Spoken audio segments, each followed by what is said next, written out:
There are warriors whose names have been swallowed by time, but whose shadows still walk the bloodied earth of Ireland, beneath the mist-choked hills and crumbling towers of the Emerald Isle.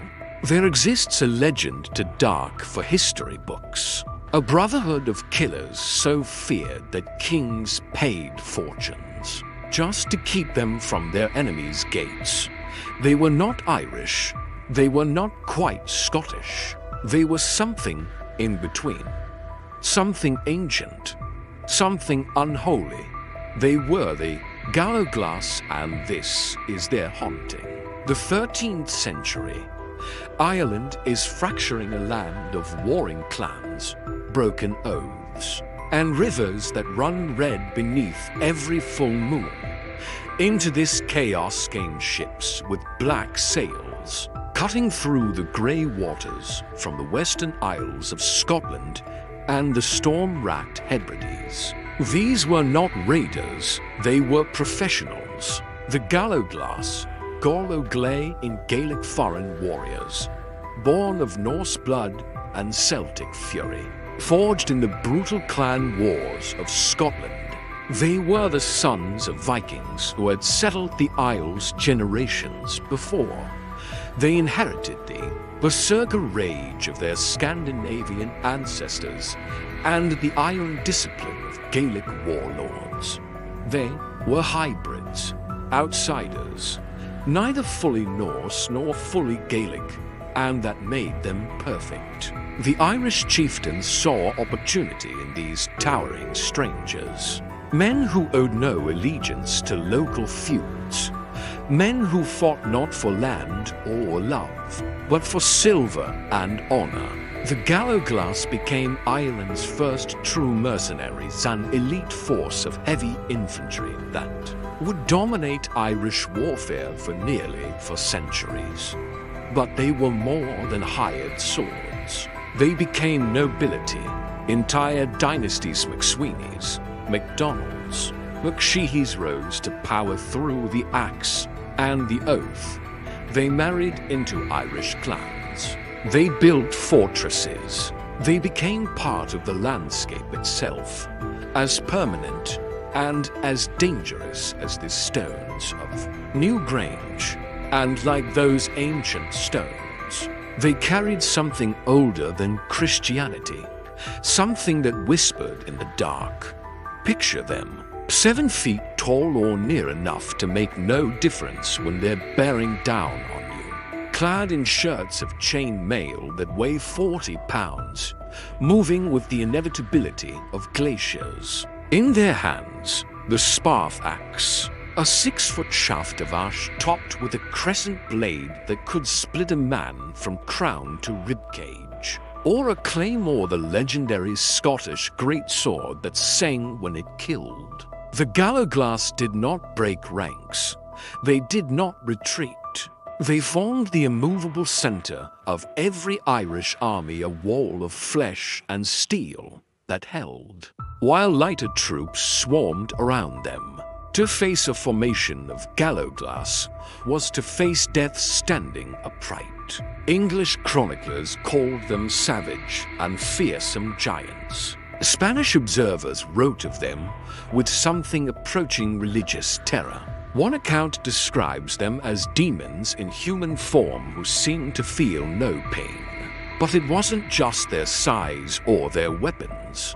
It was their code. A Gallowglass who abandoned his lord was no Gallowglass at all. He was a ghost already, unmoored from honor, cursed to wander. They fought to the last man. They held ground when kingdoms fell around them. They were loyal not because they were paid, though they were paid handsomely, but because loyalty was the only thing that separated them from common butchers. And perhaps because they knew, break your oath, and older gods than Christ would find you. The battlefields remember.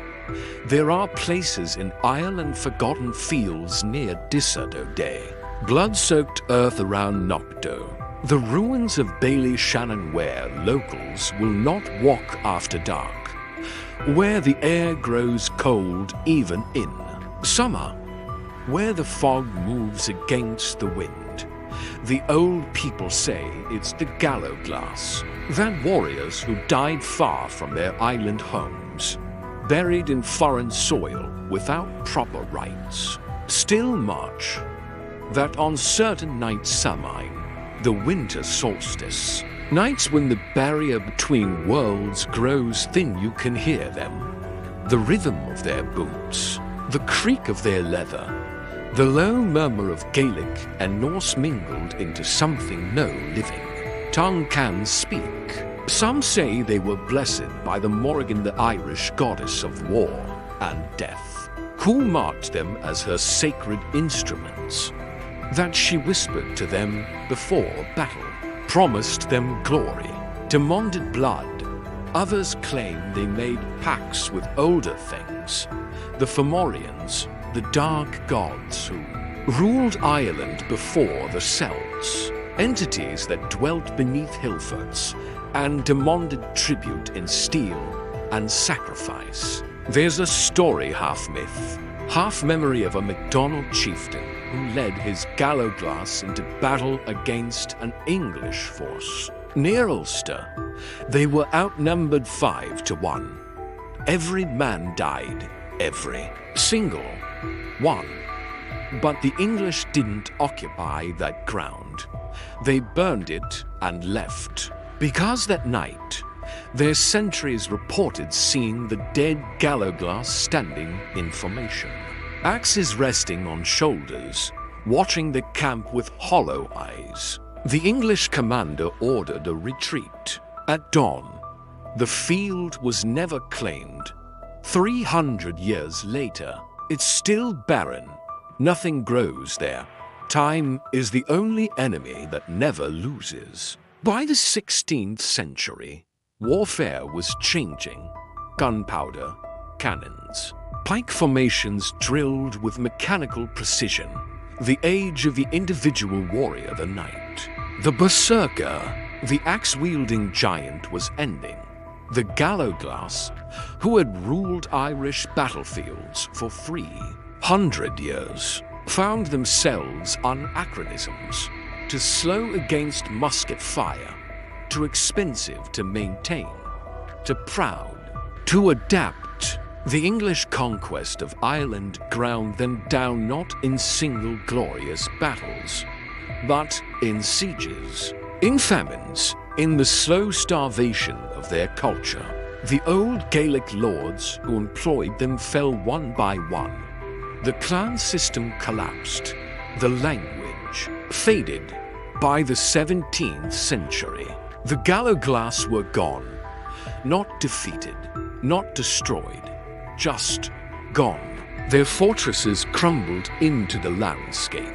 Their axes rusted in forgotten armories. Their names survived only as family surnames, echoes of a warrior class that once made Europe tremble. Today, you can find their graves when you can find them at all, marked with worn stones depicting Gallowglass warriors in full armor, axes crossed, faces stern. Museum displays show their weapons behind glass, sterile and silent. But the land remembers. Walk the old battlefields. Stand in the ruins of their castles as fog rolls in from the Atlantic. Listen. Some say you can still hear them, the last of the Gallowglass marching through the mist, forever searching for one final war, one final lord worthy of their oath, forever bound to Ireland, though Ireland forgot their names. History buries its warriors, but it never quite kills them.